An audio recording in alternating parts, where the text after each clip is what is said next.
오늘은 같은 본문으로 나누는 세 번째 시간입니다. 지금까지 들었던 부분적으로 가르쳤던 모든 부분들을 오늘 이렇게 모으는 그런 시간이라고 보면 되겠습니다. 여러분, 기계도 그렇죠. 작동이 제대로 되려면 부품들에 대한 설명을 들어야 되지만 조립이 돼야 됩니다. 그래야 구동이 가능하게 되겠죠. 우리의 신앙도 그렇습니다. 워낙 우리가 깨달아야 될 것이 깊기 때문에 부분 나누어서 주마다 한 가지씩 이렇게 말씀을 나누었지만, 그러나 그것이 다시 조립되어져서 구동이 되는 깨달음이 되어야만 분별이 생길 수가 있습니다. 그래서 오늘 이 시간은 분별을 이루는 그런 시간이라고 보시면 될 것 같습니다. 이렇게 전체를 정리하면서 가장 먼저 우리가 기억할 것은 본문의 위치가 주는 그런 메시지입니다. 본문은 마가복음 8장인데 마가복음 8장은 마가복음의 한 중간이라고 말씀을 드렸고요. 그것의 의미는 특별히 마가복음의 모든 기적이 8장 이전에 나온다는 사실을 우리가 기억하는 것입니다. 한두 가지 빼고는 다 이전에 나오니까요.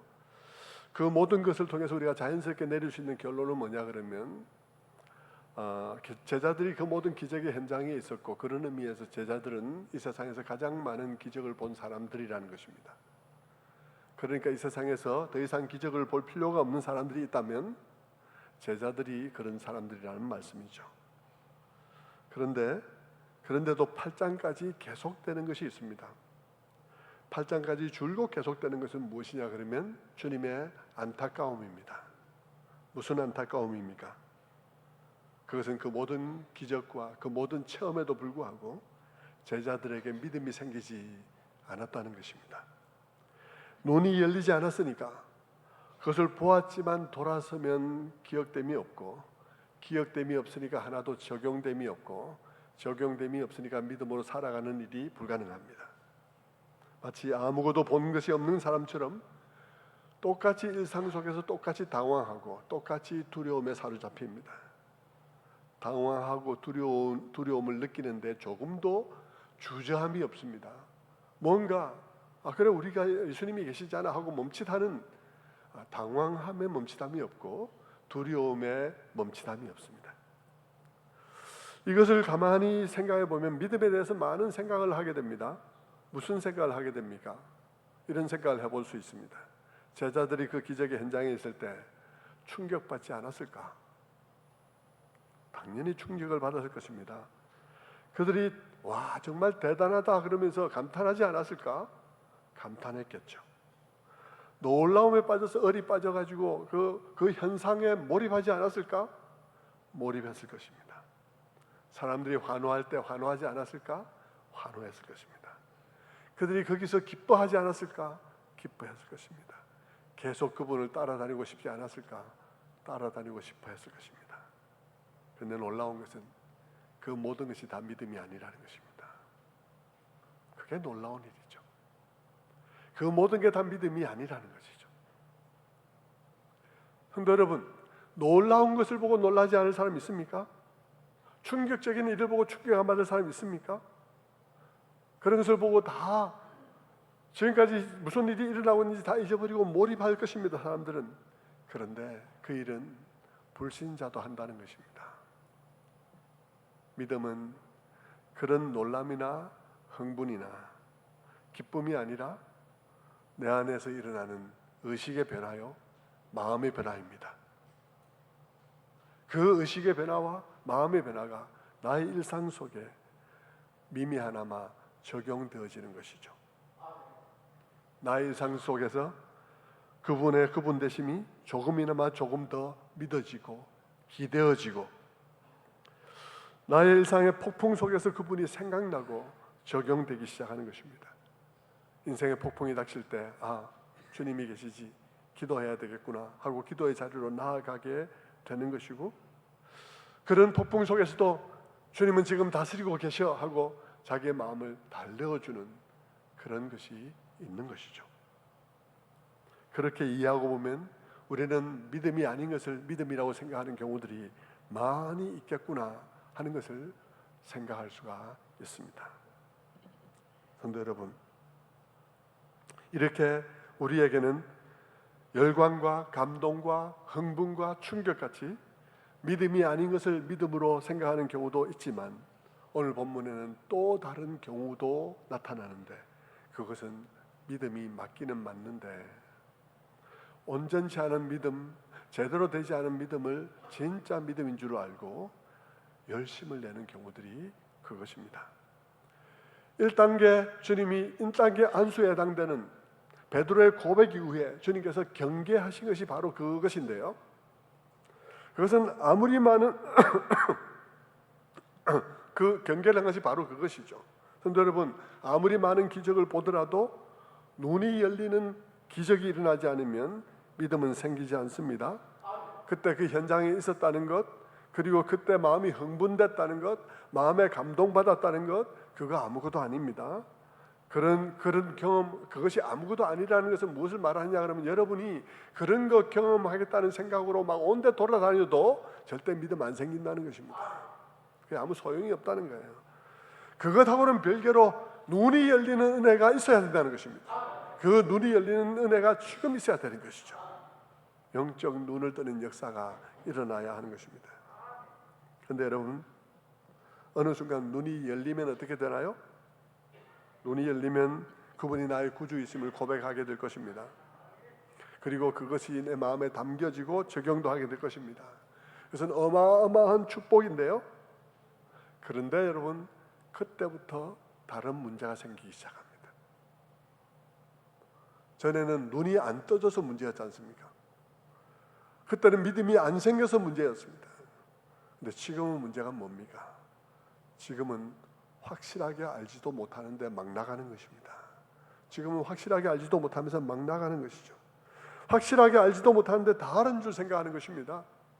잘못된 이해, 잘못된 열심을 가지고 막 나아갈 위험성이 있는 것입니다. 이제 보인다고 말이야, 그러면서 막 흥분하는데 아직 절반도 못 본 것입니다. 그런 일이 일어나는 것이죠.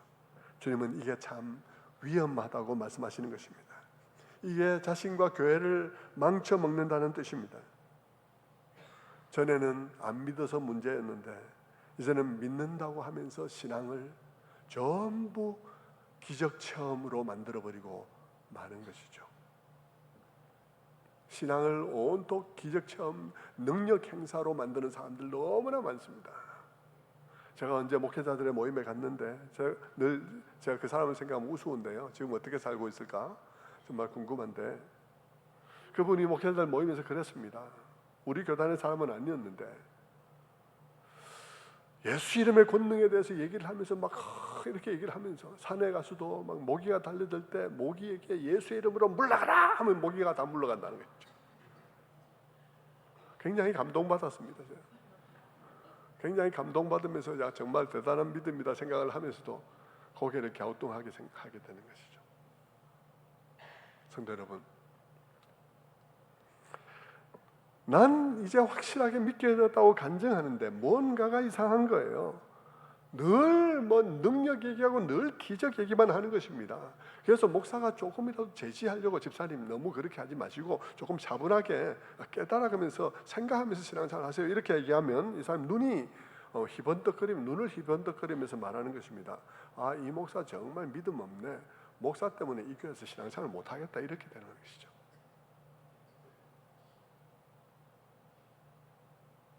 그래서 못하겠다면 할 수 없죠. 주님께서 베드로를 보면서 우려하는 것이 그것입니다. 주는 그리스도시요 살아계신 하나님의 아들입니다 하는 그 고백은 정말 위대한 고백입니다. 아무나 할 수 없는 고백입니다. 그래서 예수님께서도 이 고백 위에 내 교회를 세우리라고 마태복음에서 얘기했죠. 대단한 고백이죠. 그런데 주님께서는 그럼에도 불구하고 아직 아무에게도 나에 관한 말을 하지 말라고 말씀하시는 것입니다. 왜 그럴까요? 그 고백은 주님이 그토록 애타게 기다려왔던, 안타깝게 기다려온 그런 위대한 고백이지만, 그러나 그것만으로는 반쪽이라는 것입니다. 예수님에 관해 깨닫되 반쪽만 깨달았다는 것입니다.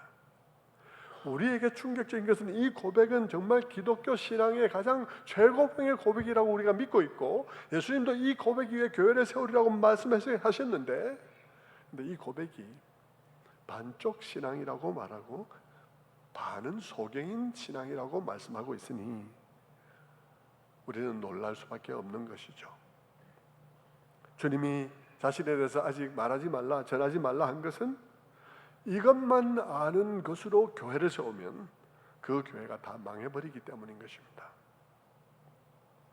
특별히 여러분, 기적을 체험한 후에 나오는 고백만으로 교회를 세우면 망하는 것입니다. 기적을 고백한 경험, 그것 체험, 그것으로 느낀 것 가지고 교회를 세우면 망하는 것이에요.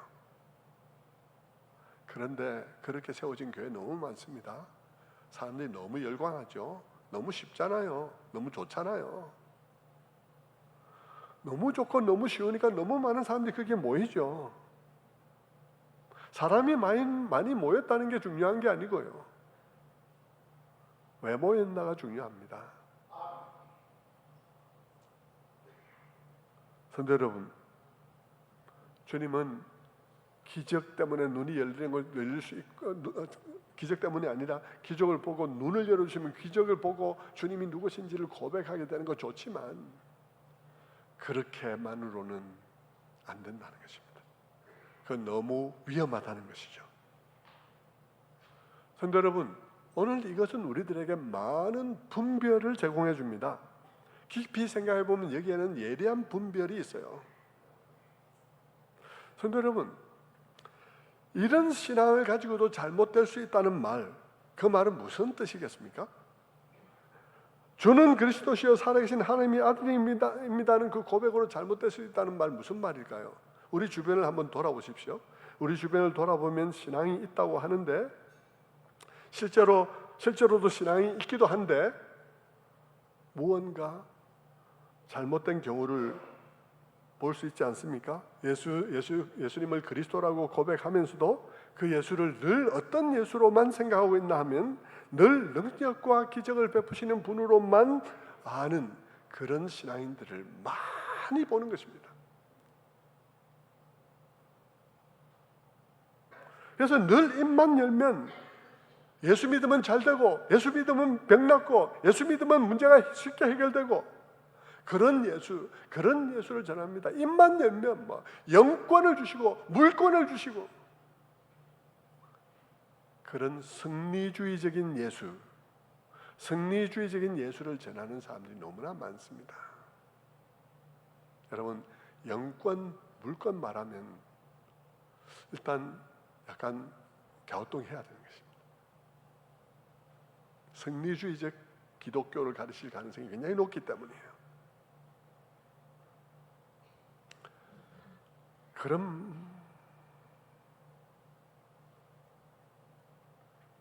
그런데 여러분, 지금 예수님이 경계하시는 게 무엇입니까? 지금 예수님이 경계하시는 것은 예수님을 그렇게 이해하는 것입니다.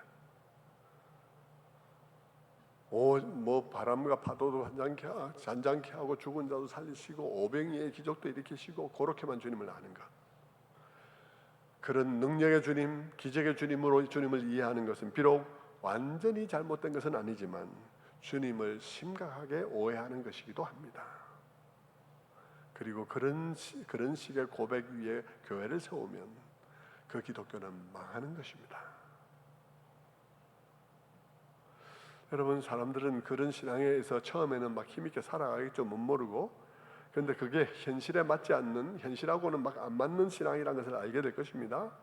그런데 그렇게 될 때 그들은 자신이 잘못 믿은 줄 생각하지 않고, 이게 내가 성경적 논리에 따라 성경을 이해한 것이 아니라는 사실, 그것 때문에 생겨진 이 문제라는 사실을, 엇나간 문제라는 사실을 알지 못하고 기독교가 잘못됐는 등, 교회가 하나님이 안 계시다고 생각하는 등 이런 일들을 하게 되는 것이죠. 그게 가룟 유다가 했던 짓이고 군중들이 했던 짓이며 제자들도 도망갔던 이유인 것입니다. 여러분, 그런 신앙 위에 세워진 교회는 번성해도 문제고 번성 안 하면 안 되기 때문에 문제고 어째도 문제인 것입니다. 성도 여러분, 우리 신자들에게 약속된 게 뭘까요? 우리 신자들에게 약속된 것은 풍랑 없는 바다이거나 점심이나 저녁 걱정이 없는 내일이 아닙니다. 예? 우리의 현실은 여전히 어려울 거예요. 오늘 오병이의 기적을 경험해도 내일 점심과 저녁은 여전히 우리에게 쉬운 문제가 아닐 거예요. 그것이 오병이의 기적 이후에 제자들이 풍랑을 만난 이 연이은 사건이 우리에게 주는 교훈입니다. 그들이 예수를 만나도 그들의 현실은 달라지지 않는다는 것입니다. 삶의 풍랑이 사라지는 것도 아니고 내일 점심과 저녁이 자동으로 해결되는 것도 아닙니다. 그것은 마가복음, 이 복음서가 설명하는 것이 너무나 명확한 메시지예요. 그런데 여러분, 달라지는 게 있다면 그건 뭐냐? 그것은 우리의 현실이나 우리의 일상이 달라지는 것이 아니라 그 일상을 살아가는 우리 자신입니다. 그 일상을 살아가는 우리 자신이 달라지는 거예요. 주님을 알고 난 다음에 그분을 믿는 그 믿음과 고백으로 인해서 나 자신이 달라짐으로써 동일한 일상을 다르게 살아가는 것, 그게 우리 그리스도인입니다. 동일한 일상을 다르게 살아감으로 다른 결과를 가져오는 것, 그것이 우리 그리스도인인 것이죠. 여러분, 착각하지 마세요. 성경을 다 보세요. 제자들에게 다른 현실이었습니까? 바울에게 다른 현실이었나요? 어느 교회, 어느 시대의 교회에 다른 현실을 살아가는 교회가 있나요? 없습니다, 여러분. 다 동일한 현실을 살아갔습니다. 그들은 다 동일한 현실을 살아가면서도 다른 사람으로 살아갔습니다. 그것이 우리 그리스도인의 삶인 것입니다. 현실은 여전해요. 어려움은 신자들에게만 특별히 없어지는 게 아닙니다. 그런데 오병이어의 사건을 통해서 눈이 열린 자로서, 또 그런저런 일들을 통해서 주님을 구주로 고백하게 된 자로서 여전히 점심과 저녁이 어려운 현실을 살아가는 것입니다. 그 현실 속에도 풍랑이 일어날 거예요. 그런데 그 풍랑이 있는 현실을 항해하는 나는 다른 나입니다. 어려운가요? 안 어려운가요? 어렵군요. 네. 안 어려웠으면 좋겠습니다. 이해가 잘 됐으면 좋겠어요. 죽은 자를 살리신 사건도 마찬가지입니다. 죽은 자를 살리시는 분이 우리 주님이니까 우리에게 죽음이 없겠지? 아닙니다. 아니, 뭐 죽기는 죽는다 하더라도 최소한 일찍 교통사고로 죽는 일은 없겠지? 아닙니다. 우리에게도 교통사고가 일어납니다. 오병이어를 경험한 그들에게, 오병이어의 주님을 믿는 그들에게 내일 점심과 저녁은 여전히 그들에게 힘겨운 해결해야 될 문제인 것처럼, 그리고 그들에게도 다음 순간 풍랑이 일어나는 것처럼 예수를 믿어도 우리에게 사고가 지나가지 않습니다.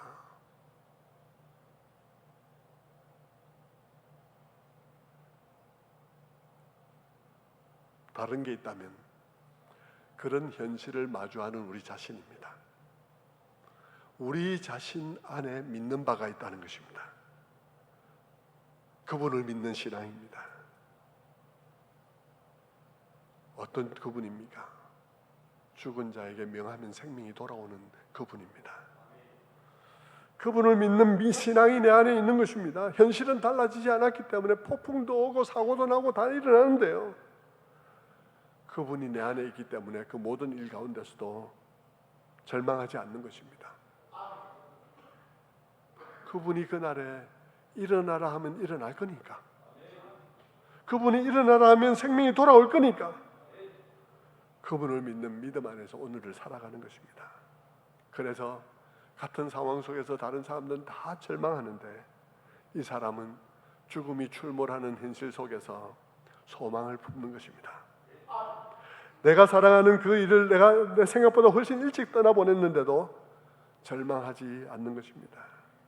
그런 고통스러운 현실을 명령으로 생명을 돌아오게 하시는 그분을 믿는 믿음으로 소망 가운데 견디는 것입니다. 그래서 다른 사람들은 다 절망으로 끝나지만 이 사람은 다른 결과를 가져오는 것이죠. 성도 여러분,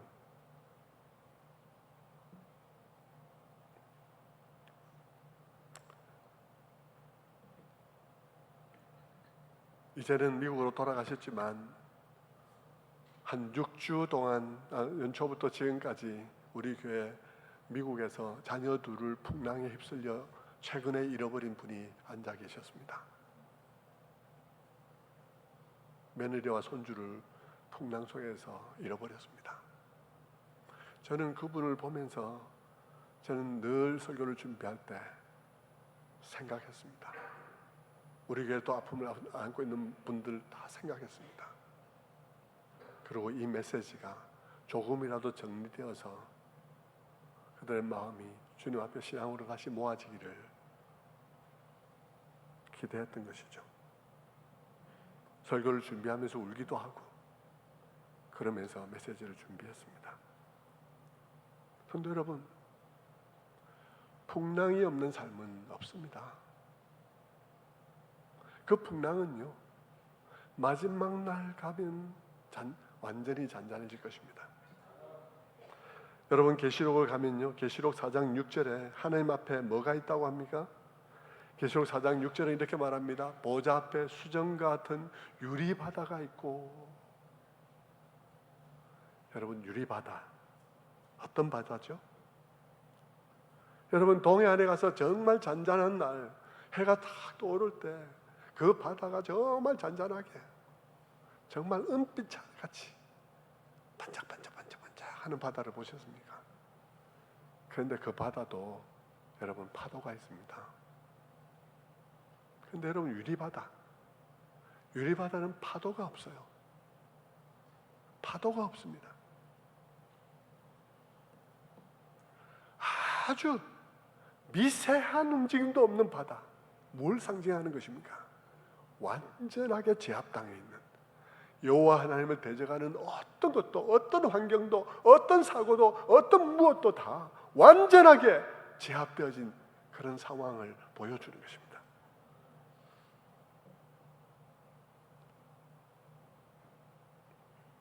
아무튼 여러분, 주님이 우리의 메시아이시며 단순히 선지자가 아니라 하나님의 아들이라는 사실을 깨닫고 눈을 뜨는 것, 정말 대단한 것이죠. 좀처럼 믿어질 수 없는 것을 믿는 것입니다. 그런데 그 믿음이 잘못될 수 있다는 거예요. 마치 우리의 내일과 점심이 아주 쉬운 문제가 된다든지, 우리 인생에 아무 풍파가 없다든지 하는 신앙이 되기 쉬운 것입니다. 여러분, 그것을 바로 믿는 일, 그냥 되는 게 아닌 거예요. 그것은 머리로 되는 게 아니고요, 마음으로 받아들여지고 돌아서서 기억되어지고 사건 속에서 적용되어지는 것, 그냥 되는 게 아닙니다. 그것은 하나님의 기적적인 은혜로만 되는 것이에요. 그건 엄청난 은혜예요. 하지만 그것도 절반만 깨달은 것이라는 사실을 기억해야 됩니다. 그것이 절반만 깨달은 거예요. 그 고백, 그 믿음은 또 다른 하나의 고백과 믿음과 단단하게 결속되지 않으면 안 돼요. 단단하게 두 개가 결속되어지는데 그것은 또 하나는 뭐야? 그러면 그토록 놀라운 주님, 그토록 놀라운 분이 십자가를 지심으로 구주가 되시기로 하셨다는 것입니다. 그 놀라운 분이 그분의 능력을 사용하는 방식으로 구주되신 것이 아니라 오히려 그 능력을 다 내려놓고 어느 날 갑자기 체포되는 방식으로, 체포되어서는 부당한 재판과 같은 그런 부조리한 현실에 희생당하는 방식으로 우리의 구주가 되시기로 하셨다는 이 놀라운 비밀, 이 모순 속에 담겨있는 놀라운 비밀, 그거를 깨닫는 것이죠.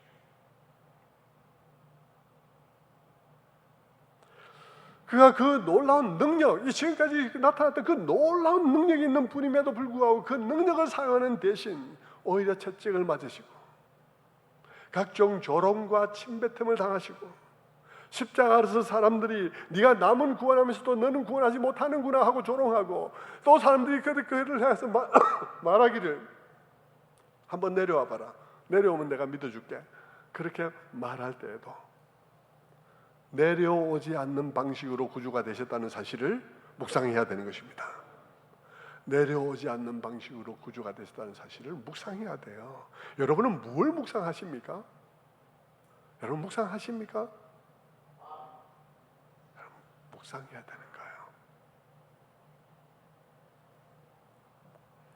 그 놀라운 그분이 십자가 밑에서 막 한 번만 내려와봐라. 내려오면 내가 믿어줄게 하고 조롱하는데 그런데도 불구하고 안 내려오는 방식으로 구주가 되셨다.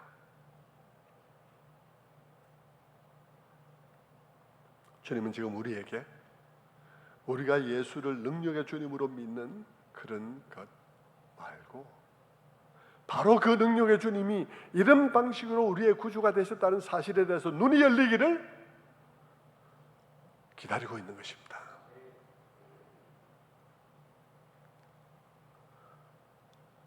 자기의 생명을 내어주는 방식으로, 자기의 생명을 버리시는 방식으로 누가 나에게서 빼앗는 것이 아니라 내가 나를 주노라. 누가 나를 빼앗아서가 아니라 내가 나를 주는 방식으로 구주되셨다는 사실을 묵상해야 되는 거예요. 암기 감옥하지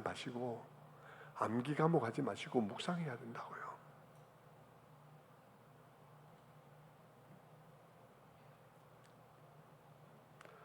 그것을 머리로 이해하는 것이 아니라 그냥 머리로 그냥 메모리하는 것이 아니라 마음에 큰 감동을 받아서 나의 생각과 나의 마음이 바뀌고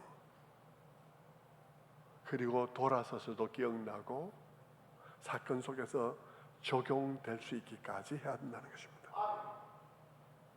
그것이 바른 기독교입니다. 그것이 바른 기독교, 진짜 기독교죠. 여러분 중에는 절반의 기독교, 잘못된 기독교를 믿고 있는 분들이 굉장히 많습니다. 그냥 능력의 주님, 내 문제를 해결해 주는 주님만 믿고 있는 분들이 굉장히 많이 있다고 생각해요. 그런데 여러분, 이처럼 그분이, 그 능력 있는 분이 이와 같은 방식으로 나의 구주가 됐다는 사실이 늘 기억되고 적용되고 돌아서도 생각나고, 그것이 두 번째 안수예요. 그것이 두 번째 안수예요. 이것을 또 하나의 안수로 표현한 것은 이 깨달음과 이 믿음이 그냥 되는 게 아니라는 거예요. 이 깨달음과 이 믿음 또한 여러분의 IQ로 되는 게 아니라는 것입니다. 이 깨달음과 믿음 또한 여러분이 은혜를 받아야 되는 거예요. 여러분 눈이 열려야 되는 거예요. 여러분이 아무리 여기서 아멘 했다 할지라도 다소 돌아서면 기억이 안 난다면 그건 아무것도 아닌 거예요.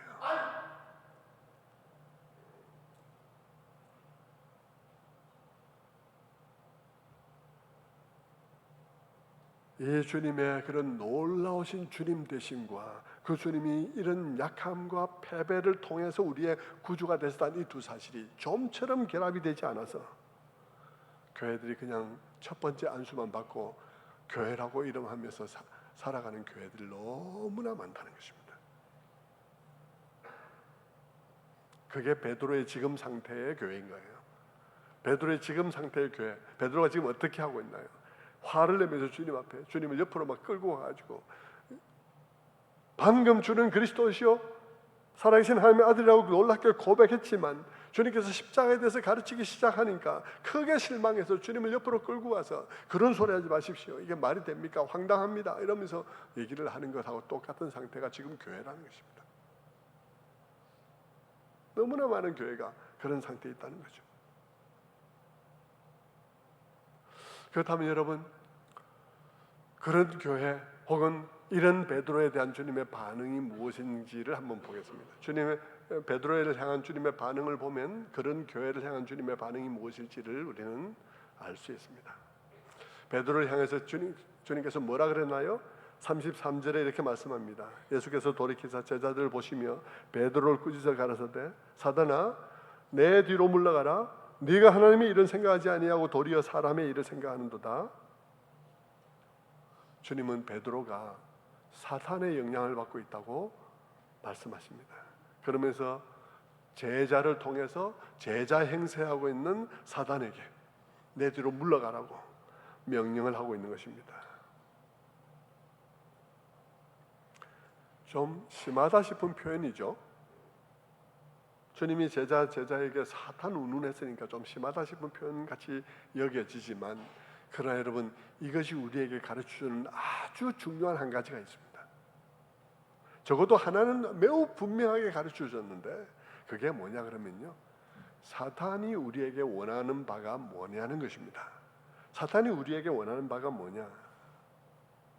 사탄이 우리에게 원하는 바는 첫째로 우리가 예수를 믿지 못하게 하는 것입니다. 눈이 안 떠지게 하는 거예요. 고린도후서 4장 3절에 보면 이렇게 말씀하고 있습니다. 만일 복음이 가리웠으면 많은 자들에게 가리운 것이라. 그 중에 이 세상 신이 믿지 아니하는 자들의 마음을 혼미하게 하여 그리스도의 영광의 복음의 광채가 비치지 못하게 함이니. 사람들의 마음을 혼미하게 해서 복음의 영광이 비치지 못하게 한다. 다시 말하면 믿지 못하게 한다. 그것이 사탄이 하는 일이라 그랬죠. 그런데 여러분, 그렇게 못 믿게 하고 눈이 안 떠지게 했는데 하나님의 은혜로 눈이 떠졌다. 떠져버렸어. 그러면 사탄이 어떻게 하냐? 사탄은 1단계 계한으로 만족하게 한다는 것입니다. 1단계 계한에 1단계 눈 열린 것에 만족하게 한다는 것입니다. 무슨 말입니까? 예수를 믿되 영광의 주님, 능력의 주님을 열렬히 추종하는 거기에 머물러 있게 한다는 것입니다. 왜 그렇게 할까요? 그것도 예수 믿는 것일 텐데 왜 그렇게 할까요? 그렇게 하는 이유는 그렇게만 하면 그들은 스스로 망할 것이기 때문이에요. 왜 망하는지 아십니까? 왜 그렇게만 하면 교회가 스스로 망하는지 아십니까? 영광의 주님, 능력의 주님만 열렬히 추구하는 그런 교회로서는 주님을 따라갈 수가 없기 때문입니다. 주님을 따라갈 수가 없어요.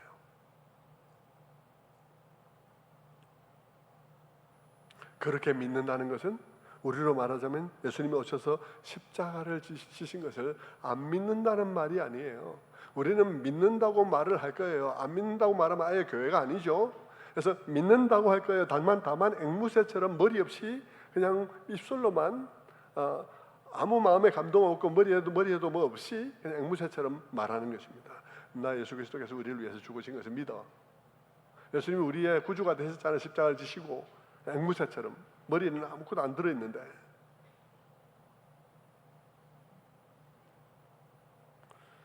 그렇게 말한다고 말한 그것을 믿고 있을까요?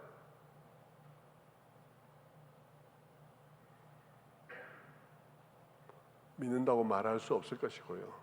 무엇보다도 그렇게 사람들은 입술로만 앵무새처럼 얘기하고 그것이 의미하는 바를 묵상하지 않는 것입니다.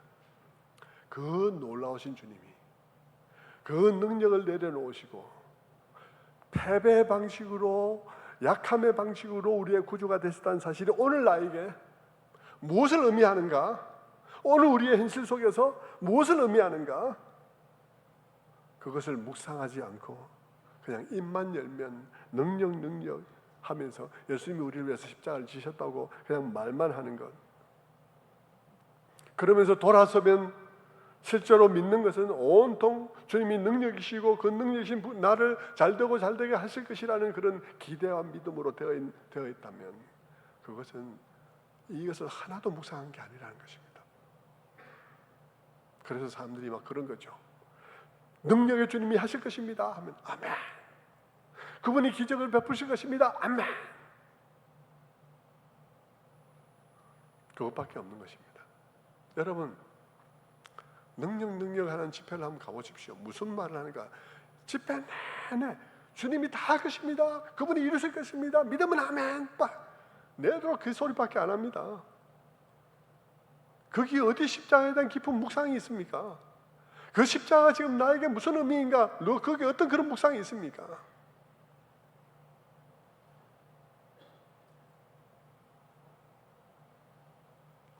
여러분, 오늘 성경은 우리들에게 어떻게 말합니까? 성경적 논리로 한번 보십시오. 성경적 논리는 지금 우리에게 어떻게 제시되고 있나요?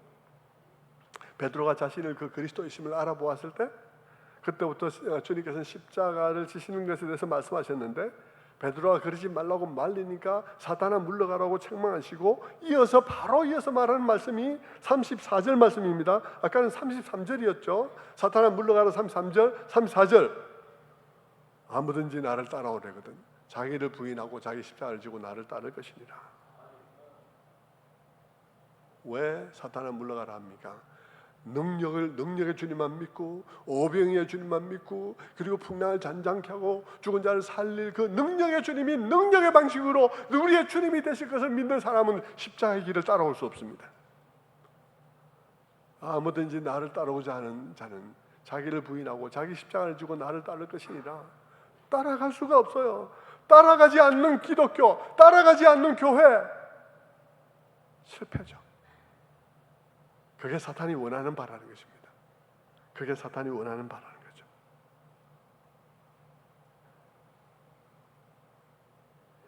사탄이 우리에게 원하는 바는, 첫째는 안 믿는 거, 눈이 안 열리는 거.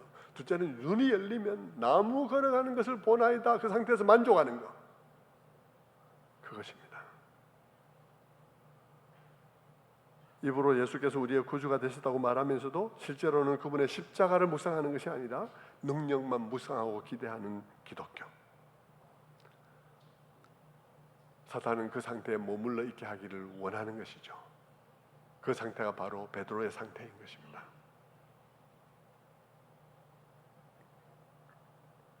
성도 여러분, 그렇게 왜곡된 신앙을 가지고 있으면 기독교는 스스로 망하는 것입니다. 믿는다고 하지만 스스로 망합니다. 왜냐하면 교회가 주님을 따라가지 않기 때문인 것이죠. 오늘도 내일도 오병이어와 같은 기적이 일어날 것을 기대하는 믿음, 또 오늘도 내일도 풍랑을 잔잔케 해주실 것을 믿는 믿음, 그 믿음으로는 십자가 나타나면 다 도망가 버리고 마는 것입니다. 제자들처럼 말입니다. 여러분, 우리의 신앙, 우리의 찬송가들도 보면 여러분 정말 그 풍랑이 없는 우리의 신자의 삶을 가정하지 않아요. 큰 풍랑이 일어나 나 쉬지 못하나 이 풍랑 의지하여서 더 빨리 갑니다. 여러분, 신자가 풍랑 없는 것을 기대하지 않습니다. 그런 비현실적인 기대 아니에요. 기독교 신앙은 아주 현실적인 신앙입니다. 여러분, 그래서 여러분, 번영주의적인 신학이 비기독교적인 신학이라고 말하는 게 그런 이유입니다. 매일매일 잘되고 잘되는 것으로 기독교 신앙을 삼는 것이 이단적이라는 것이 그래서 그런 거예요. 유광수의 다락방이 이단인 이유가 그것이에요. 그것이 불건전한 이유가 그것이에요. 네, 뭐 영권, 물권 얘기하고 그러잖아요. 성도 여러분, 주님의 이 말씀들을 바르게 이해한 사람이 누굴까요? 주님의 이 말씀들을, 이 진리를 바르게 이해한 대표적인 사람이 누구겠습니까? 바울이 그럴 것입니다. 바울은 예수 그리스도의 십자가 외에는 내가 아무것도 알지 않기로 작정했다고 말했던 사람입니다. 그 바울은 늘 어떻게 말했나요? 그 바울은 많은 풍랑이 있었습니다. 그의 삶은 너무나 고통이 많았죠. 정말 매일매일 능력과 기적이 필요한 사람은 그 사람이었습니다. 그런데 그는 뭐라고 말하며 살았나요? 그는 늘 말하기를 나는 날마다 죽노라. 나는 날마다 죽노라. 그리스도의 고난을 내 육체에 채우노라. 너희를 위해서 나는 해산의 수고를 더 하노라. 우리가 항상 예수 죽인 것을 몸에 짊어지노라. 그는 그렇게 늘 말했습니다. 그가 누구보다도 기적이 필요한 현실을 통과하면서 그가 그렇게 고백했던 것은 그 능력의 주님이 능력을 마음껏 발휘하는 방식으로 구주가 되신 것이 아니라 십자가의 약한 것으로 구주가 되셨다는 사실을 깊이 묵상했기 때문인 것입니다. 사단은 우리에게 이 진리에 대해서 눈이 안 떠지기를 원합니다. 그러나 일단 눈이 떠지면 우리는 그 다음에 잘못 믿기를 원하는 것이죠. 예수님이 능력이고 뭐고 예수님이 안 믿어지기를 원하고요. 믿어지면 이제 능력의 주님만 매달리는 반쪽짜리 신앙이 되게 하기를 원하는 것입니다. 자, 그렇다면 이제 좀 마무리를 해가야 되겠습니다. 느슨한 마무리, 진짜 마무리는 좀 이따 하시고요. 중요한 게 많죠. 근데 성경 핵심은 그것입니다. 우리는 지금 성경의 논리대로 이해하고 있을까? 우리의 인생도, 우리의 믿음도, 소망도, 그분의 나라와 통치도 성경이 말하는 논리대로 우리가 이해하고 있을까? 그렇다면 여러분, 여기서 오늘 우리가 읽은 본문만 하더라도 우리가 이것을 마무리하면서 유의해야 될 성경적 논리가 있어요. 그것을 점검하면서 마무리를 해야 되겠습니다. 여러분, 이 설교를 들으면서 여러분의 마음속에 어떤 결론이 나 있나요? 여러분의 마음속에 이런 결론이 나 있으면 안 되는 거예요. 그 논리를 성경 속에서 봐야 하는 것입니다. 여러분에게 어떤 결론이 나 있으면 안 되냐 그러면 여러분이 우리가 병이 걸렸을 때 주님께서 우리의 병 낫게 하심을 의심하거나 그런 일을 안 하신다는 결론을 낸 상태라면 그거는 오늘 본문을 잘못 읽고 설교를 잘못 듣고 있는 것입니다. 여러분이 우리의 병이 걸렸을 때 주님 앞에 내 병을 가지고 나아가서 기도할 마음이 안 생긴다면 그것은 여러분 이 본문을 잘못 읽고 있는 거예요. 왜 그렇습니까? 오늘 성경이 말하는 논리를 보십시오. 오늘 성경을 읽어보면 성경에 논리가 있는데요, 주님께서 제자들에게 십자가의 도를 가르치되 그냥 주님의 능력과 주님이 누구신지에 대해서 아무것도 가르치지 않고 어떤 표적도 없이 그냥 바로 십자가의 도를 가르친 게 아닙니다. 주님은 제자들이 주님이 누구신지 그 표적과 능력을 통해서 제자들이 주님이 누구신지를 충분히 알 때까지 십자가의 도를 가르치지 않고 기다리셨습니다. 그것이 깨달아질 때까지.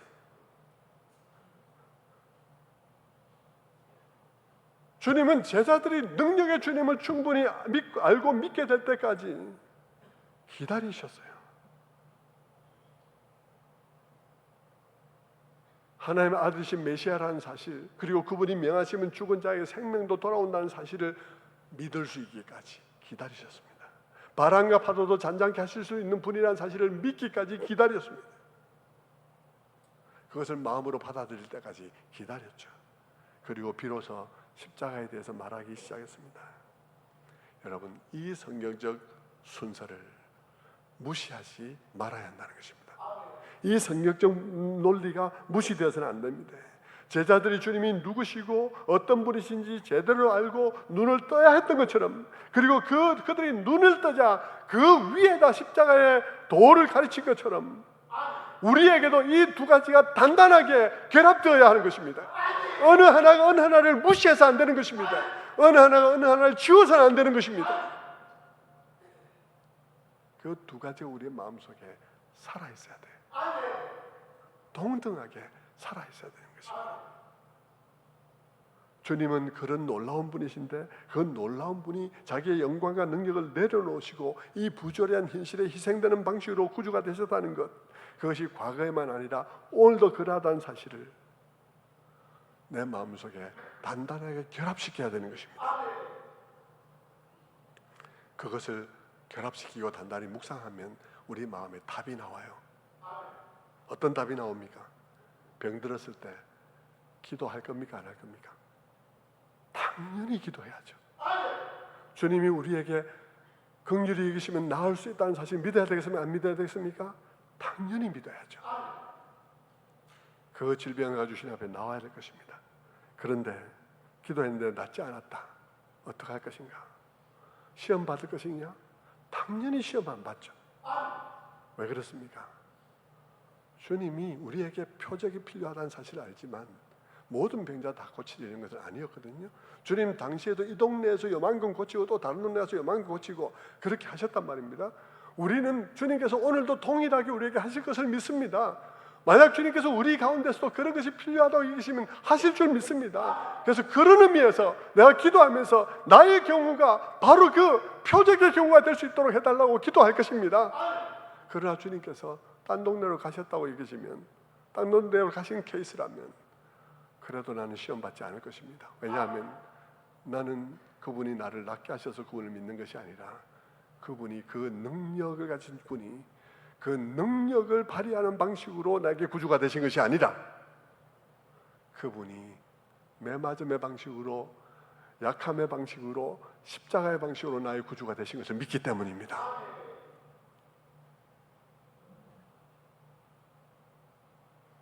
그래서 우리는 우리의 길을 갈 때도 평탄한 길을 주십시오 하고 기도할 수 있겠죠. 사도 바울도 로마로 가는 좋은 길을 달라고 로마서 1장에서 기도했습니다. 그럼에도 불구하고 그가 가는 길은 험한 길이었어요. 결과적으로는 좋은 길이었지만 표면적으로는 험한 길이었어요. 기도해야 됩니까? 안 해야 됩니까? 기도합니다. 사도 바울도 기도했습니다. 근데 그렇게 안 됐습니다. 안 됐으면 시험 받을 것입니까? 아니요. 시험 전혀 안 받습니다. 사도 바울은 여전히 그분을 믿고 있습니다. 이것이 여러분과 저의 신앙이어야 하는 것입니다. 진짜로 말씀을 맺겠습니다. 다 듣고 나니까 어떻습니까? 우리의 믿음은 그런 것인데요. 첫 번째 안수든 두 번째 안수든 예수님을 능력의 주님으로 믿는 것이든 그분이 그 능력을 내려놓고 그리고 우리의 지는 방식으로 우리의 구주가 되셨든 어쨌든 그게 내게 믿어지나요? 내가 노력을 하면 믿어지나요? 나는 주님께서 말씀하셨던 염려함으로 키를 한 자라도 자라게 할 수 없다고 말씀하신 것처럼 여러분, 내가 노력함으로 나의 믿음을 조금치도 자라게 할 수 없다는 사실을 인정하지 않을 수 없습니다. 왜냐하면 내가 믿는 게 머리로 이해하는 거라면 하겠는데 머리로 이해하는 것이 아니라 믿음이 그런 것이라면 그 믿음은 애초 내가 할 수 있는 어떤 것이 아니라는 사실을 알게 되기 때문입니다. 그러니까 그 믿음은 주님의 은혜라는 사실을 알게 되죠. 그렇다면 여러분, 내가 그 믿음을 가질 수 없는데 내가 그런 믿음을 내가 지금 노력한다고 어떻게 되는 것 아닌데 그런 믿음에 관해서는 나는 철저하게 무력하고 무능한데 그러면 희망은 어디 있나? 희망이 있습니다. 희망이 어디 있습니까? 본문 속에 있습니다. 어디에 있나요? 희망은 이렇게 믿음이 안 생기는 제자들 주님께서 끝까지 데리고 간다는 것입니다. 이렇게 믿음이 안 되는 제자들을 끝까지 데리고 가시는데 어디까지 데려가시나? 오순절 다락방까지 데리고 간다는 것입니다. 그래서 성령을 퍼부어버리는 것입니다. 그래서 그들의 눈이 열리는 거예요.